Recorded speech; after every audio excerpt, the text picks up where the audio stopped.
cher doyen. Bonjour ma fille, Comment allez-vous? très bien. Merci encore une fois de plus de me donner la chance et l'opportunité de vous interviewer lors de ce congrès, 14e congrès de l'Union des architectes d'Afrique. Je vous laisse me présenter. Je suis Pierre Ouidiaby Atepa. À la création de l'Union, j'étais vice-président et après j'ai dirigé l'Union pendant 6 ans. D'accord. Pouvez-vous nous parler un petit historique de la création? Comment c'était au début? Alors, je vais vous surprendre parce que moi-même, je n'étais pas là. D'accord. Et c'est important avec ce qui se passe actuellement. J'ai été coopté in absentia et j'ai été nommé vice-président, premier vice-président, alors que je n'étais pas là. Même pas présent. J'étais pas présent et c'est ça la beauté de l'Union des architectes d'Afrique. J'étais pas là, j'ai été nommé premier vice-président. Waouh! Ça veut dire que votre nom a travaillé pour vous? Non, ça veut surtout dire que l'esprit de l'Union était un esprit, il est toujours fédérateur. Ils avaient vu qu'il n'y avait pas assez de francophones, puisqu'il faut dire que c'est les anglophones, et plus particulièrement les Nigérians et les Ougandais, qui se sont retrouvés, qui ont dit non. Et permettez-moi de rappeler l'esprit de notre premier président qui nous a quittés malheureusement il y a 1 an, Andy Santou. On l'a invité à l'événement. Et c'est cet esprit-là qui a créé l'Union. D'accord. Parlez-en. Et ça a été créé par eux. Et ils ont voulu quelque chose de fort en incluant des francophones. Et c'est là où quelqu'un leur a dit, on connaît Atepa qui est à Dakar, même s'il n'est pas là, il faut le nommer premier vice-président. Incroyable. Voilà. Et après, bien sûr, quand Henri Santogo a terminé son mandat au congrès de Dakar, j'ai été nommé président. Président. Pour 2 mandats. Deuxième président. Et vous étiez combien à l'époque? À l'époque, on était une vingtaine. Qu'une Oui, une papille. Avec quelques États seulement. Avec quelques États, mais maintenant, aujourd'hui, on est 40, combien? 42, 45. 5 même. 45, bon, alors vous voyez, c'est Donc il y a du chemin qui a été fait. à cause de l'esprit. Et c'est pour cela qu'il ne faut jamais perdre en vue que c'est l'esprit d'unifier tous les architectes du continent pour qu'ils travaillent ensemble.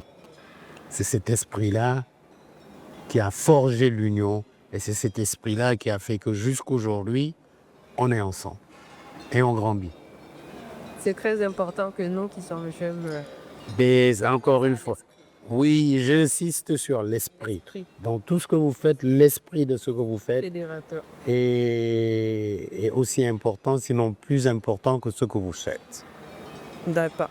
Mais merci pour tout ce groupe. Maintenant, Monsieur Pierre Ouidiaby Atepa, l'architecte. Ah, tout un programme. Parce qu'il n'est pas qu'architecte. Oui. Et il insiste sur ça. Je sais. On va dire le chef d'orchestre. Très bien, là je suis d'accord. Le maestro. Désormais, je vais vous appeler Maestro. maestro. Souhaitez-moi la prochaine fois que je vous verrai, je dirai maestro. Mais merci beaucoup ma fille. D'abord parce que je suis un peu malien. Hein? Mon épouse est du Mali. Enfin, son père Son père est du Mali. est du Mali. D'accord. C'était les... La fédération du Mali à l'époque. Même bien avant la fédération, vous saviez qu'il y avait le chemin de fer. Et son père était cheminot, c'était un médecin des cheminots. Waouh. Donc j'ai un peu une partie de moi qui est de chez vous. D'accord. Il y a également que votre président ATT, que paix à son âme, m'avait invité il y a 35 ans à faire une cité qu'on appelle Cité Atepa à Bamako. C'est des logements sociaux. Vous savez que ça continue? Il paraît. Bon, je suis passé il y a une dizaine d'années avec le président Babacar Ndiaye, ancien président de la BAD, pour regarder. Et j'ai vu que oui, ça tient encore. Ça tient un peu. Alors, donc, l'architecte, oui, je suis un peu votre doyen, un de vos doyens. Oui, pas un peu, hein? Je suis un de vos doyens et grâce à Dieu, dès le début de ma carrière, j'ai souhaité ne pas rester qu'au Sénégal. J'ai souhaité sortir et être vraiment un architecte d'Afrique. Et pour moi, c'était important. Et c'est la raison pour laquelle j'ai créé des bureaux d'abord chez vous, au Congo, au Tchad, où je suis toujours, en Angola, enfin un peu partout. Un peu partout en Afrique. On sait qu'il y a votre signature. Et après, je suis allé, j'ai créé un bureau à Paris, un bureau à Moscou, un bureau à Pékin, oui. Moscou. Oui, Moscou. Voilà, donc on a fait Je le tour. pourrais avoir un peu fait assez de recherches sur vous, mais ce côté-là, je ne l'ai pas. Bah non, j'avais des mines à Moscou. Le bureau que j'avais à Moscou, c'était pour des mines. Ça s'appelait Atepa Russia. Et à l'époque, j'avais acquis des permis miniers au Niger pour faire de l'uranium. D'où le mot maestro, hein? Parce que comme on dit, un architecte, c'est un chef d'orchestre. C'est un chef d'orchestre et c'est à cela que je vous convie. Quand vous avez la chance d'avoir fait les études que vous avez faites, qui sont très complexes, ne vous limitez pas à l'architecture. Décrivez-vous comme ce que j'appelle les architectes du développement. Intéressez-vous à tout ce qui a trait au développement de votre pays parce que la chance que vous avez, ce n'est pas tout le monde qui l'a. Quand moi, j'ai eu une chance extraordinaire. En 1968, j'ai eu une bourse pour aller étudier dans l'une des plus grandes écoles d'architecture du monde entier, le Rensselaer Polytechnic Institute. Quand vous avez la chance de faire ça, et c'est la raison pour laquelle également j'invite les cadres africains qui ont été étudiés pour revenir, qu'ils reviennent nous aider à construire ce continent qui en a besoin. Pour moi, c'est extrêmement important. Venir poser sa pierre pour l'édification de ce rêve africain que nous avons tous de sortir l'Afrique de la pauvreté. Pour moi, c'est le plus important. Que signifie un beau bâtiment pour quelqu'un qui a faim? Que signifie un beau bâtiment pour quelqu'un qui est malade et qui ne peut pas se soigner? Que signifie un beau bâtiment pour quelqu'un qui ne peut pas amener ses enfants à l'école?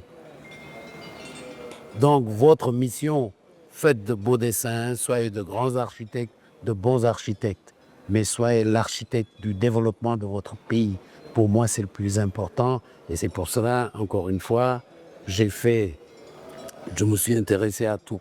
Aujourd'hui, je suis le président du club des investisseurs sénégalais, mais avant ça, je ne peux pas vous dire. Regardez, allez sur Google. Allez, vous demandez Je peux vous dire que j'ai passé la nuit sur Google. Bon alors, et vous demandez à mon ami ChatGPT, il vous dira une partie des choses que je veux faire ou que je fais.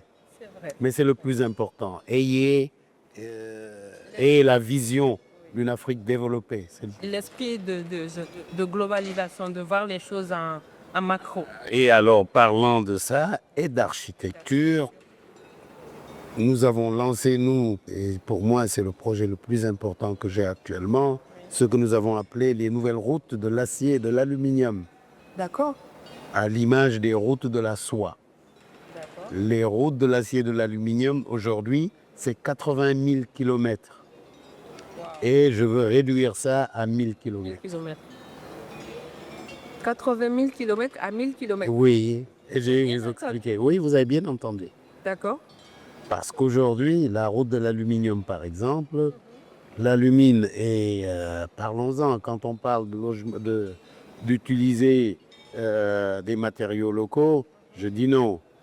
Utilisons les matériaux locaux, mais surtout, utilisons les matériaux produits localement. Parce que quand ils disent ça, ils vous excluent de la modernité. Exactement. Alors que l'aluminium vient de Guinée et le verre vient de toutes les plages d'Afrique que vous pouvez imaginer.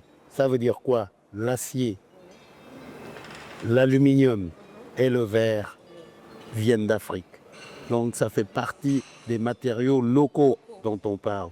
Faut pas qu'on nous exclue de ça. Ça coûte tellement cher. C'est le matériau qui coûte le plus cher. Alors c'est pour cela que je vous dis que nous voulons. Ça coûte cher parce que ça fait 80 000 km. Oui. Ça, Donc, ça vient des cheveux. alors, donc, puisque ça vient de chez nous, nous sommes en train de travailler sur un projet qui va intégrer les pays côtiers d'abord. Ensuite, on ira chez vous. Ne vous en faites pas. Pour faire l'alliance de l'acier et de l'aluminium. L'alliance atlantique de l'acier et de l'aluminium. Nous allons la faire. Pourquoi? Parce qu'aujourd'hui, nous avons de l'énergie au Sénégal. Donc nous allons prendre la bauxite de Guinée pour la transformer chez nous. OK. Nous allons prendre le fer de Sierra Leone pour le transformer, le minerai de fer pour le transformer chez nous. Et on est en Afrique pour préparer la ZLECA. Et là, c'est ce que vous deviez, c'est sur ça que vous deviez travailler. Le marché commun africain qui doit voir le jour. Parce que sans ce marché commun, L'interaction entre les pays réels. c'est ça qui a. Réel interaction. Voilà. Eh bien, je suis, comment dire, je n'ai pas d'expression, je suis toute émerveillée En tout cas, d'entendre tout ceci. Mais je pense qu'on se verra bientôt car je vais venir à Dakar. Rien que n'a pas de problème. Moi, je vous allez venir à Bamako. vous êtes Très mon bien. doyen. Pour dire, vous, cher président, passer un week-end avec vous. Pas de souci. Je vais vous suivre sur le terrain.